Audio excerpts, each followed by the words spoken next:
hello friends नमस्कार আজি মই লৈছো তৰা গাজৰ হৈতে বনোৱা এটা পৰ্ক ৰেচিপি আৰু ৰেচিপিটো খাবলৈ খুবেই টেস্টি হয় হেকাৰণে ভাবিলো আপোনালোকৰ হৈতে ৰেচিপিটো শেয়াৰ কৰো যেহেতু তৰা গাজৰ হৈতে বনাম হেকাৰণে আমাক তৰা গাজ লাগিবই তৰা গাজখিনি মই আগতে কাটি লৈছিলো আৰু যেকিটা ডাঙৰ ডাঙৰ পিস হেকিটা এদৰে ফালি দিছো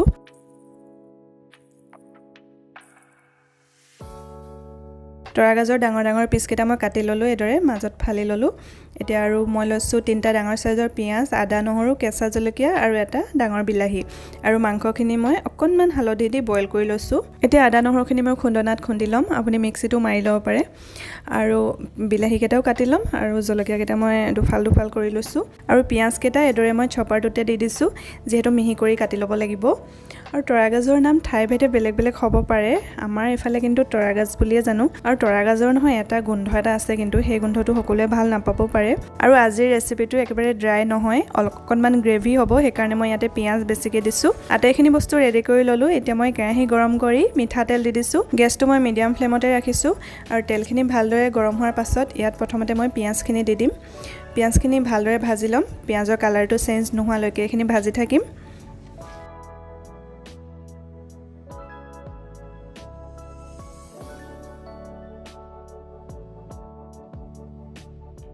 পিয়াজখিনি অলপ সময় ভাজি ললো তাৰ পিছত ইয়াতে আদা নহৰুখিনি দি দিলো এতিয়া আদা নহৰুখিনি আৰু পিয়াজখিনি একেলগে অলপ সময় ভাজি লম আদা নহৰুৰ কেঁচা গন্ধটো যোৱালৈকে তাৰ পিছত ইয়াতে মই বিলাহী আৰু জলকীয়া দি দিলো বিলাহী আৰু জলকীয়াখিনি অকনমান লৰাই দিছো তাৰ পিছত ইয়াত প্ৰয়োজন অনুসৰি নিমখ হালধি অকনমান জিৰা গুৰি ধনিয়া গুৰি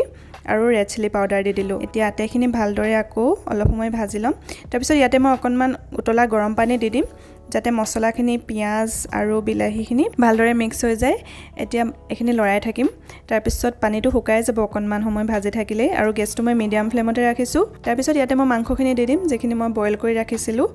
মাংসখিনি দিয়াৰ পিছত আকৌ ভালদৰে লৰাই দিম লৰাই মই ঢাকন মাৰি ঢাকি ৰাখিম আৰু মাজে মাজে এদৰে লৰাই থাকিব লাগিব আৰু গেছটো কিন্তু মিডিয়াম ফ্লেমতে ৰাখিব নহলে তলত লাগি যাব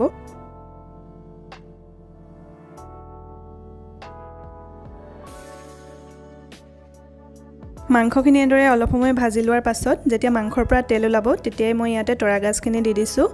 তৰা গাজখিনি দি আকৌ ভালদৰে আটাইখিনি লৰাই দিছো আৰু এতিয়া ঢাকন মাৰি অকনমান সময় ৰাখি দিম তাৰ পিছত ইয়াতে মই উতলা গৰম পানী দি দিম পানীখিনি দিয়াৰ পিছত আকৌ ভালদৰে আটাইখিনি লৰাই মই ঢাকন মাৰি ৰাখি দিম হিজিবলৈ দিম তৰা গাজখিনি যেতিয়া ধুনিয়াকৈ হিজি যাব তেতিয়া মাংস ৰেডি হৈ যাব আৰু বেছি পনিয়া কৰিব নালাগে অকনমান গ্ৰেভি নিচিনা হলেহে খাবলৈ বেছি টেস্টি হয় আৰু আজিৰ ৰেচিপিটো একবাৰে সিম্পল হয় আপোনালোকে হয়তো ঘৰত বনাই খাই এদৰে আৰু যদিহে খোৱা নাই এবাৰ ট্ৰাই কৰিব পাৰে আৰু যদিহে মোৰ ভিডিঅ'বোৰ চাই ভাল পায় তেন্তে লাইক কৰিবলৈ নাপাহৰিব আৰু লগতে মোৰ ফেচবুক পেজখন ফলো কৰিবলৈ নাপাহৰিব আৰু ইউটিউব চেনেলটো সাবস্ক্ৰাইব কৰি ৰাখিব যাতে মই যেতিয়া নতুন ভিডিঅ' আপলোড দিওঁ তাৰ নটিফিকেশন পায় তেন্তে আজিলৈ আহো পুনৰ লগ পাম এটি নতুন ভিডিঅ'ৰ সৈতে